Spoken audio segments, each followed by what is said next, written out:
From the station that made country music famous, 650 AM WSM, this is a Coffee, Country, and Cody podcast. Hey, it's Charlie Matos, and welcome to our Coffee, Country, and Cody podcast. And what a fun morning we had with Byron Kennedy. And what an amazing story. Byron's a funny, funny man and was getting set to debut on the Grand Ole Opry stage on the Tuesday night of the Tuesday morning that he visited with us. But his backstory is just incredible. Former vice president at CBS Radio, former vice president of promotions at Stony Creek Records, and now signed as a comedian to Broken Bow Records. It's just a crazy story. I think you'll enjoy our Coffee, Country, and Cody podcast with Byron Kennedy. Coffee, Country, and Cody on WSM. Are you nervous? Just a little bit nervous? Absolutely. Yes. I mean, was it us making you feel uncomfortable or just the thought of debuting at the Grand Ole Opry? I think a little bit of both. Yeah. Byron, welcome in. Byron Kennedy is here, and a longtime friend of yours with a history in this business, in radio at the highest level with CBS, a former VP, and then in charge at Stony Creek at the record label, and then you signed a deal with Broken Bow. Yes, sir. So that sounds pretty insane listening to it, actually. It's amazing. So Yeah. I want to start with the radio stuff first. Yeah. When did the radio bug bite you? The radio bug bit me young, man. Me too. I was obsessed with the radio. All I wanted to do was be on the radio. My favorite morning show growing up in Arizona, Dave Pratt at the rock station. He was a god. Was this Phoenix or Tucson? This was in Phoenix, yeah. Okay. And I was like, I want to do that. That's all I want to do. And then when I finally did do that, morning radio, I was like, yeah, I don't want to do that. I mean, morning radio, as I don't have to tell you guys, is brutal. You know, I asked Dick Clark once, I said, did you ever do mornings? He said, absolutely not. Right. He did everything else, but he didn't want to do mornings. Right. I mean, I was like, let me just go do nights and barely scrape by. I'll be better off doing that. So, yeah. But, yeah, I did radio for 20 years. And what was the turning point for you? You know, I just think I just got the higher the further I went up the ladder, the more corporate it became for me, and the less creative. You know, being on the air was always fun. It was a creative outlet. You know, which is why I think I do comedy now. I always wanted to entertain and make people laugh, and I felt like now I'm just sitting in meetings all the time, and I'm just like bogged down in the minutia and the aggravation and dealing with lawyers, and I was just like, no thanks. I'm just burnt out. And meetings. I think it was the meetings. So was the record label the next stop after Yes, years it was. at CBS? Right. Yes. I thought I needed to make a change. That was the wrong change. So are you toying with comedy this whole time? You know, I started dabbling in comedy when I got to Nashville and started working at the record label. I started doing open mics around town here, and there's a place called the Third Coast Comedy Club in Nashville that I started messing around with comedy, and I started getting a little bit of traction. You know, started flying out to California and doing a club in Long Beach. I had a comedian friend of mine helping me, and so I would sit in the meetings at my record label job and just dream about being a comedian. And then I went for it, and then everybody thought I was having a midlife crisis. What was the first gig? First professional comedy gig? The first comedy gig was in Las Vegas, which is I didn't know this at the time, but I found out afterwards that it's the hardest city in America to do comedy. Might as well start with the hardest, Yeah. right? Yeah, they waited to tell me till after. They were like, Smart though. by the way, yeah, they were like, by the Did you way. have people in the audience, or were you playing to the bartenders? No, it was the first real club I did where people paid money to see That's comedy. amazing. And were you on? Did they dig you? Well, that's just the thing. My friend that helped me get in there, he's a headliner, and he talked to the booker, and he's like, just give my man a shot. He's really good. You're going to like him. He's going to do fine. And so we were going out there. We were going to do Thursday, Friday, Saturday, Sunday. And I only had like a 7-minute slot, a guest spot. And so I fly out there for the Thursday, but I was bringing all my friends in on Friday to see it, right?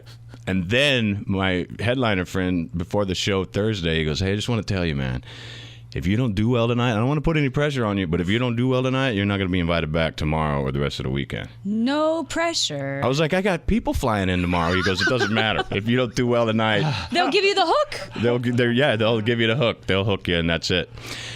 So I was like, well, that's fantastic. Yeah, so I did okay, and I got invited back, and I did okay again, and then Saturday came around, and I did okay. I mean, I didn't kill by any stretch, but I was holding my own in Vegas. And then on Sunday night, I got a little out over my skis and just crashed, and I bombed really bad. How do you know that? Oh, you know. Well, is it the lack of laughing that sort of gives it away? You know when you have a toothache. Ba-dum-bum. Yeah, Yeah. it's very painful. So how did you get off the stage? How did you? When I did bombed? you shimmy? Yeah. When I bombed? Well, the first thing that happened is I went black. I just blacked out, and I couldn't remember anything about 2 minutes into the set. Okay. And the first 3 nights I prepared out loud in my room over and over and over. But then as it started going well, and Friday and Saturdays are a little easier anyway, then I didn't do that on Sunday. I didn't prepare. And so I got up there, and it wasn't going well immediately, and it shook me. And then once I got rattled, I kind of panicked, and then I forgot everything. And then I just remember there's a place in the club where all the comics sit, and the guy that runs the club, they all sit in this corner. And if you get laughs over there, you're doing well, because if you can make the comics laugh. Yeah. And Willie knows my set, and he was sort of my mentor. And I panicked, and I couldn't remember anything, and I said, Willie, do you remember what's next?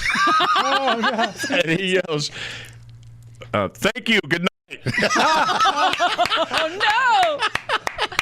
no. And you know what I did? I was like, okay, well, I just want to thank Third Coast Comedy Club. I called them by the name of the place here that I learned. Oh, no. And then someone in the back goes, who? I just melted down. It was terrible. Did you get this on camera, though? Please tell me you have video of this. I don't. Yeah, I don't. Yeah. Well, if I did, I probably deleted it. No, it's so good, though, I think, because... It is now. It's now. Yeah, I can laugh about it now. You're, I don't know, debuting at the Grand Ole Opry. I mean, come on. Crazy. It's I so feel that crazy. for you. When I saw your name on the sheet, I was like, So gives me chills. Share the story of how the two of you know each other in your musical career, Stephanie, when he was at CBS. Through radio. We met at an event. We met at an event in Napa. In Napa. Yeah. There was wine. There was wine. That's why they hold the event in Napa. Yeah. This one is a character. She should be doing comedy. We had a lot. Absolutely. We became fast friends. Yes. And when I saw that you decided to go full-time comedy, I just was so happy. I think that's what I love about our community Well, here. you said something off the air, I'm because so he was proud. talking about it, Yeah. and you said you have to do that. Yes, You'll never to. know if you don't pursue You it. got to. If there's an inkling, listeners, if there's something you got to do that. It's true. I've always wanted to do comedy, and I was too afraid, to be honest with you. It's terrifying in the beginning, and it always looked terrifying, but it's deep down was always my dream. I used to lock myself in my room and listen to comedy records when I was a kid, and I was obsessed with it. My dad gave me a Smothers Brothers record when I was a kid. Oh, wow. And had me, my brother and I memorize it, and we did it as a routine at, I think, my mother's birthday party when we were small, and I just remember getting those laughs. But I was so afraid to do it, right? And then finally I was like, I'm not going to let fear stop me anymore. I'm not getting any younger, and it's ridiculous. I'm just going to try. At least go play around with the open mics. But the crazy thing about it, when you actually start leaning into your dream, it makes space for you. Doors just started opening all around me, and I just couldn't. They just started blowing open, and I'm like, what is going on? How is this possible? Because in my mind, I had built it up to be this impossible thing. Yeah. And dreams are actually there waiting on you. It's crazy. It's so interesting to hear him say this, because you were building up so many other artists. Be like, oh, you got this. All the things that you weren't telling yourself. I know, it's crazy. I'm telling them it is, and I was helping them get on stage to the stage at the Grand Ole Opry. Yeah. And now I'm there. Yeah, it's yeah. Byron Kennedy debuting at the Opry. Going to a break, and we'll be back with more. 650 AM WSM all over the world. Circle Television, streaming platforms worldwide. Country and comedy played here. Coffee, Country, and Cody. Everyone at work loves you guys. WSM. So I wanted to get the backstory on you, Byron, and there are always some interesting stories on how people get invited to debut at the Grand Ole Opry, and you know how that drill goes, being at the record label when you were at Stony Creek. How did it happen for you? Well, I don't know that I was invited as much as I just begged to be a part of it. Stephanie had a question off the air. They do know you're coming. They do know I'm coming. He just drags out the microphone. I'm like, who is this guy? I think when I heard that they were doing comedy, they were letting comedians sneak in there. When I found that out, I would just made it a mission. I had to manifest that reality. I put all my people on it, and then I was fortunate enough to have an Opry. The artist representative. Yes, he Jordan Pettit was there, and he came to my Zanies show, and I didn't mess it up too bad apparently. And this one was there, sitting front row. Front row. And you were like Mama Joe. I was like, you got this. Yeah, she was a little bit of comfort there, and it was my Zanies Nashville was my first real headlining gig as well, and so. The Zanies, it was a dream to play Zanies. It was a dream to headline Zanies, and then it was a dream to do the Opry, and they all just sort of, came together because of one another. And I mean, it's the whole thing it still blows my mind. Like I might pass out up there tonight. I'm just going to be honest with you. Just pass out in the circle. Has anyone ever passed out in the circle? I don't know. Has anyone? We have a defibrillator. So it's okay. It's terrifying. I don't get that nervous anymore, but this one... And it's a big stage. That's the thing about the Opry House. It is a big old stage. Yeah. Oh, man. Compared to the stages that you think of when you think of comedy clubs and those sorts of things. Oh, yeah. If you draw a blank, just thank Third Coast Comedy. Have a great night. If I thank the Third Coast Comedy Club for having me tonight, you'll know what's going on. Just come and get me, because I'm doomed. People are meeting you for the first time. What kind of comedy do you? What's your shtick? Just life stories. I'm more of a storyteller comic. I'm not like a rim shot, punchline, set up joke. I can do a little bit of that, but, observational and experience. So George Carlin, huh? Are you talking about your record collection? Because he was one of the great early observational guys. Love George Carlin. As a matter of fact, I had his shirt on. I hosted an event. AIBA. AIBA. Sounds like a medication. I had a George Carlin T-shirt on at that event here in Nashville 2 nights ago. I love him. Yes, absolutely. You mentioned the Smothers Brothers earlier. Who else is on your list that you were influenced by? Oh, man. Richard Pryor, Sam Kinison, Norm Macdonald was definitely, he was a genius in my book. Well, the comedy album was such a staple of my childhood. I mean, I can vividly remember putting my headphones on late at night when I wasn't even supposed to be awake, and like waking up my parents laughing so loud, but I couldn't hear myself laughing, But you referenced Smothers Brothers. I remember Bob Newhart, Mike Nichols, Elaine May, all the Bill Cosby stuff. That's kind of got a little tainted lately, but right. that 200 miles an hour and to Russell, my brother who I slept with, that's like brilliant stuff. I always tried to imagine what these places looked like where these people were doing all this laughing, you know? Yeah. Yeah, and listening to comedy on vinyl back then was it was such a different experience as well. And then I discovered Red Fox. And that was a whole new ball game right there. New ball game for sure. Yeah. I learned a few words.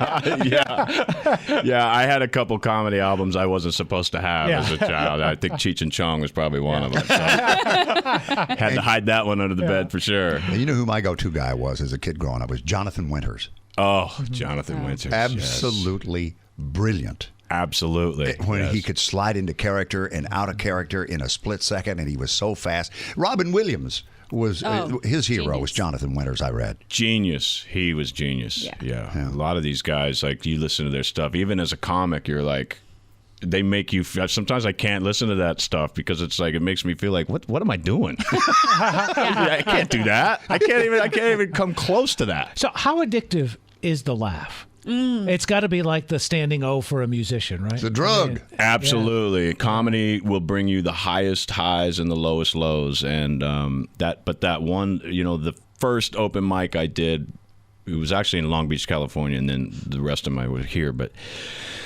I didn't go well, but I scratched out 1 or 2 little chuckles that I could hear. Just, enough. And it was just that one little laugh was all I needed to know. I want more of that.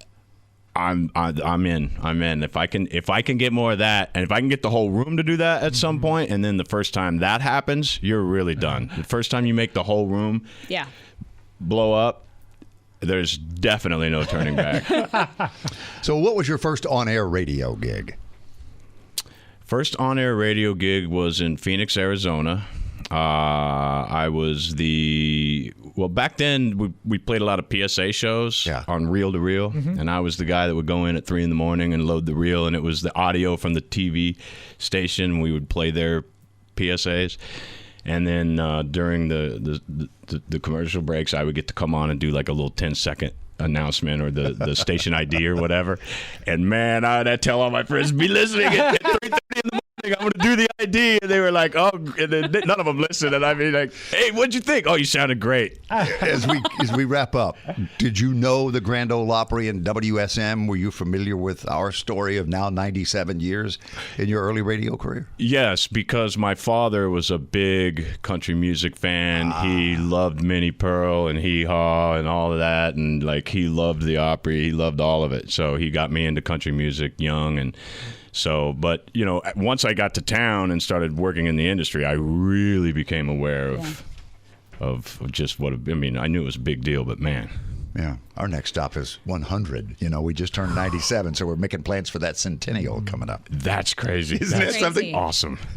Byron, great to have you in this morning. Thank you so much, Bill. Thanks for having me. It was great. All the best on your way to the stage of the Grand Ole Opry. Charlie Maddles. I'll see you there. I'll see you there. Thank you. You both Thank get you. to make a little history on 650 AM WSM and Circle Television. Thanks for listening to our Coffee, Country, and Cody podcast. Our program director at WSM Radio is J. Patrick Tittle. Our digital producer is Haley Hall. Marketing and promotions director is Amanda Cannon. And I'm Charlie Maddles. If you like what you've heard, make sure you subscribe so you never miss an episode. And leave us a review on iTunes. It really does help new people find the show.